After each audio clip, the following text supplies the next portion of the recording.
Di depan Komnas HAM tadi sudah disampaikan ya, ada beberapa titik di KPK dan di sini. Boleh ceritakan Bang latar belakang demonya apa Bang? Kalau yang di KPK nanti mungkin bisa sama Bapak ini, Iya. tadi dia yang ada. Tapi kalau untuk yang hari ini sebetulnya di Komnas HAM itu adalah tujuannya begini.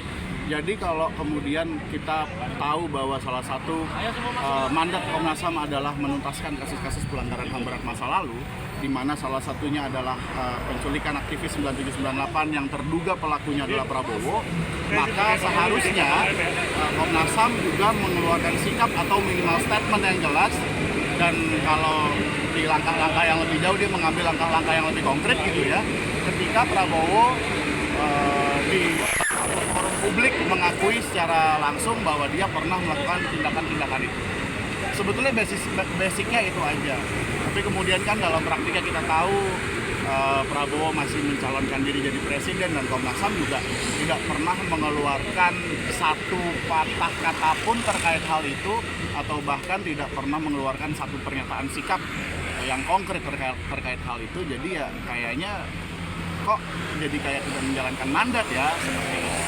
Bang, ini kan kejadian udah 20 tahunan yang lalu. Betul. Kira-kira belum ada respon-respon yang memuaskan. Nanti kira-kira langkah selanjutnya apa nih? Ya, kalau kemudian ada respon-respon yang kemarin sempat ada pengakuan dari Presiden Jokowi dan yang lain sebagainya begitu ya, terkait bagaimana ada dorongan untuk penyelesaian kasus pelanggaran HAM dengan mekanisme non-yudisial. Tapi kemudian yang juga dilupakan adalah bahwa di dalam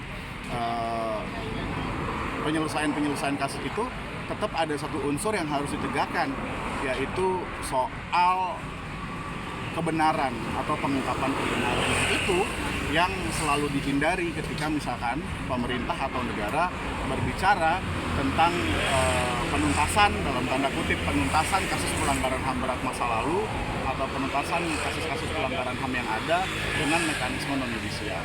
Karena ketika kita ngomongin mekanisme non-yudisial berarti kita ngomongin soal mekanisme di luar pengadilan, yang mana kemudian tentu saja kita bisa dapat sense-nya kepada siapa mekanisme ini akan menguntungkan, gitu kira-kira. Bang, respon dari Komnas HAM setelah maksudnya sebelum pelapor ini dan setelah akan dilaporkan, kalau menurut Abang sendiri gimana Bang?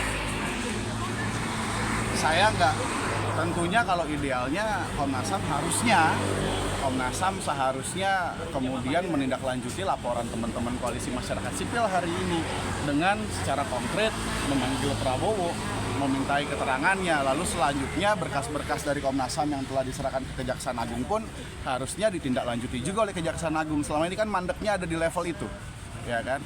Itu idealnya, tapi kita kan nggak ada lagi yang ideal di negara ini gitu kira-kira. Sudah pernah nyoba langsung ke Kejaksaan Agung atau gimana Bang? Langkah-langkah seperti itu pasti sudah pernah kita lakukan, tapi begini, kalau kita bicara soal penuntasan kasus pelanggaran HAM berat masa lalu, kita pasti bicara minimal soal dua hal. Yang pertama, apakah negara mampu? Yang kedua, apakah negara mau? Selama ini yang kita lihat bahwa memang kemauannya yang nggak ada, dengan sistem yang masih mengizinkan seorang terduga pelaku pelanggaran HAM berat yang bernama Prabowo Subianto naik menjadi calon presiden. Kemudian kalau kita lihat di tahun 2014, sebelumnya 2009 misalkan, ada juga orang-orang lain yang naik dan dia terduga pelaku pelanggar HAM berat, ada Wiranto dan yang lain sebagainya. Itu menunjukkan bahwa memang sudah begitu tidak adanya, kita bisa lihat tidak adanya willingness atau kemauan dari negara untuk melakukan. Terakhir Bang, harapannya Bang yang adanya hari ini, harapan Abang sendiri? Harapannya singkat, Prabowo dipanggil, diadili dan ditangkap, selesai kalau dari saya. Dan kemudian kasus-kasus pelanggaran HAM berat masa lalu di luar penculikan aktivis 9798 juga bisa diselesaikan. Jadi ungkap Bang. Yes, begitu. Terima kasih. Nama